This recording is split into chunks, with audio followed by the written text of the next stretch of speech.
बारिश होती थी तो पानी बहकर दूर न जाता था। पेड़ों की वजह से जो है बारिश का पानी बहकर दूर नहीं जाता था, बल्कि वहीं आसपास ही जमा हो जाता था और धीरे धीरे ज़मीन के अंदर चला जाता था। पेड़ों की जड़ों में जज्ब हो जाता था। जज्ब होना, एब्जॉर्ब हो जाना, सोख लेना। पेड़ों की जड़ें जो है उस पानी को सोख लेती थी और फिर सोख कर तनों में और तनों से पत्तियों में पहुंचाती थी, और फिर यही पानी पत्तियों से निकलकर बुखारात की शक्ल में उठता और बारिश बनकर बरस पड़ता। और फिर ये पानी जब पत्तियों में पहुंचता तो पत्तियां जब धूप में, पत्तियों के ऊपर धूप पड़ती तो उन पत्तियों से जो है, आपने पढ़ा होगा विज्ञान में, वाष्पोत्सर्जन या इवेपोरेशन होता है। यानी पानी जो है वो पत्तियों की सतह पर आ जाता है और धूप से भाप बनकर उड़ जाता है।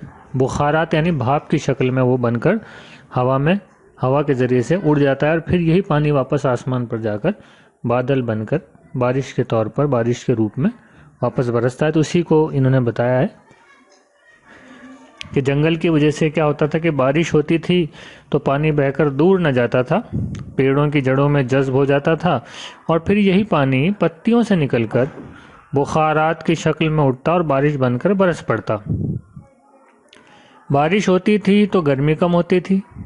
आप जानते हैं कि जब जानदार सांस लेते हैं तो हवा फेफड़ों में जाती है, ऑक्सीजन से खून साफ होता है और सांस के ज़रिए कार्बन डाइऑक्साइड बाहर निकलती है। जब हम इंसान और जानवर जो है सांस लेते हैं तो क्या करते हैं, ऑक्सीजन को तो अंदर जज्ब कर लेते हैं, हवा अंदर लेते हैं, हवा में से जो ऑक्सीजन होती है उसको हमारे फेफड़े एब्जॉर्ब कर लेते हैं और कार्बन डाइऑक्साइड वापस बाहर निकालते हैं। पेड़ पौधों की पत्तियां भी सांस लेती हैं। कार्बन डाइऑक्साइड पौधों के काम आ जाती है, इसके बदले में पत्तियां ऑक्सीजन उगल देती हैं। यह ऑक्सीजन फिर हमारे काम आती है। तो ये अल्लाह ताला ने इस दुनिया का एक निज़ाम बनाया है कि हम सब लोग एक दूसरे पर डिपेंड हैं, एक दूसरे को कुछ ना कुछ देते हैं, एक दूसरे से कुछ ना कुछ लेते हैं। तो कोई भी एक पार्ट, अगर कोई भी एक चीज़ अगर दुनिया से गायब हो जाए या कम हो जाए तो ये बैलेंसिंग बिगड़ जाएगी और हमारे लिए नुकसानदेह होगी। इसको हम कहते हैं सहजीवन। एक दूसरे के साथ हम ज़िंदगी गुजार रहे हैं, सभी चीज़ें इम्पॉर्टेंट हैं।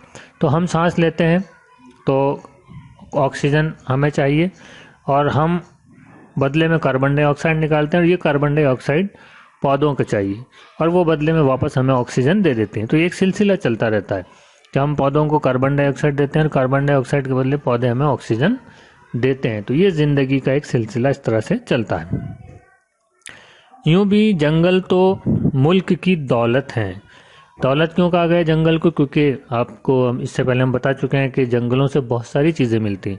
बारिश करने में तो जंगल काम आते ही हैं, इसके अलावा ऑक्सीजन हमें देते हैं जंगल। लेकिन दौलत इसलिए कहा गया है क्योंकि जंगल से हमें बहुत सारे इकोनॉमिकल बेनिफिट्स हैं, आर्थिक फ़ायदे भी हैं। जंगल से हमें लकड़ी मिलती है, जंगल से हमें जड़ी बूटियाँ मिलती हैं, जंगल से हमें बहुत सारी दूसरी ऐसी चीज़ें मिलती हैं जिनका हमारी ज़िंदगी में बहुत अहम रोल है, जिनको हम बेचते हैं और जिनसे हम पैसा भी कमा सकते हैं। तो इसलिए जंगल को दौलत कहा है। लकड़ी, फल, फूल, जड़ी बूटियाँ, जंगली जानवर सब जंगलों के कटने के साथ कम हो रहे हैं। कारखानों की चिमनियों, मोटरों और चूल्हों के धुएं से फ़ज़ा गंदी हो रही है। फ़ज़ा यानी वातावरण, एनवायरनमेंट गंदा हो रहा है। कारखानों की चिमनियों, मोटरों और चूल्हों के धुएं से फ़ज़ा गंदी हो रही है, यानी एनवायरनमेंट, वातावरण हमारा जो है वो प्रदूषित हो रहा है, गंदा हो रहा है। बोझल हो रही है, हवा बोझिल हो रही है, गंदी हो रही है। जैसे जैसे आबादी बढ़ रही है, आदमी की ज़रूरतें भी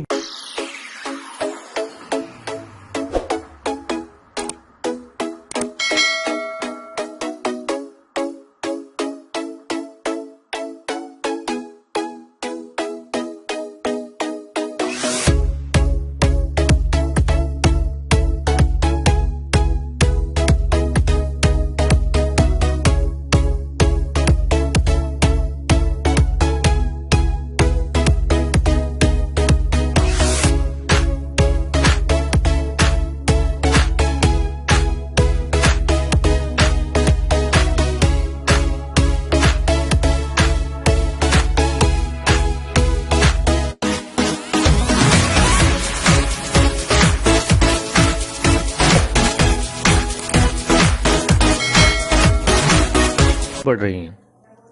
मकानों के लिए, कारखानों के लिए, सड़कों के लिए और खेतों के लिए पेड़ काटे जा रहे हैं। यानी जैसे जैसे आबादी बढ़ रही है तो इंसानों की जो ज़रूरियात हैं, मकान, कारखाने, सड़कें और खेत वगैरह, तो इन सब के लिए जो है वो पेड़ों को काटा जा रहा है, जंगलों को साफ़ किया जा रहा है। नतीजे के तौर पर माहौल आलूदा हो रहा है। इससे क्या हो रहा है, जो हमारा माहौल है, जो हमारा वातावरण है, जो हमारा एनवायरनमेंट है, उसमें कॉन्टामिनेशन हो रहा है, उसमें आलूदगी हो रही है, उसमें प्रदूषण फैल रहा है। सरकार ये कोशिश कर रही है कि ज़्यादा से ज़्यादा पेड़ लगाए जाएं। तो इससे बचने की क्या तरकीब है कि ज़्यादा से ज़्यादा हमें पेड़ लगाने चाहिए। शहरों में लोग अपने घरों के लॉन और बालकोनियों में पेड़ पौधे लगाते हैं। गमलों में छोटे छोटे पौधे लगाकर ड्राइंग रूम, बेडरूम और किचन को सजाया जाता है। इससे घर की सजावट भी होती है और हमें ऑक्सीजन भी मिलती है। तो हमें अपने घरों में भी छोटे छोटे गमलों के अंदर जैसी हमारे पास जगह मौजूद है, उस तरह की जगह के एतबार से हमें अपने घरों में पौधे लगाने चाहिए। स्कूलों में बच्चों को पौधे लगाने की तरगीब दी जाती है। सड़कों के किनारे खाली जगहों में पौधे लगाने का एहतमाम किया जाता है। इससे फ़ज़ा साफ़ रहती है। आप देखते हैं कि स्कूल में भी जो है पौधारोपण का कार्यक्रम होता है, पौधे लगाए जाते हैं। स्कूल बिल्डिंग में भी लगाए जाते हैं और बच्चों को कहा जाता है घरों में भी लगाएं। इसी तरह से आप ये भी देखते हैं सड़कों के किनारे, फुटपाथ पर भी जहाँ जगह होती है तो वहाँ दरख्त लगाए जाते हैं ताकि माहौल जो है, फ़ज़ा जो है साफ़ सुथरी रहे। बच्चों, आप भी पौधे लगाइए। आइए अपने स्कूलों में, घरों में, सड़कों के किनारे और ख़ाली जगहों में पेड़ लगाएं। आओ पेड़ लगाएं। तो ये आपका सबक इस तरह से यहाँ मुकम्मल हुआ। इसको आप अपने तौर पर भी घर में किताब को खोलकर इसको पढ़िएगा और मुश्किल अल्फाज जो है वो उसको आपको अपनी कॉपी में तहरीर करना है। इसके साथ साथ जो पीछे सवालात दिए गए हैं और जो खाली जगह दी गई हैं और जो दीगर सवालात हैं उनको भी आपको अपनी कॉपी में तहरीर करना है। कुछ चीज़ समझ में नहीं आए तो आप कमेंट सेक्शन में कमेंट करके हमें बता सकते हैं। हम उसकी वजाहत अगले वीडियो में करेंगे इंशाअल्लाह।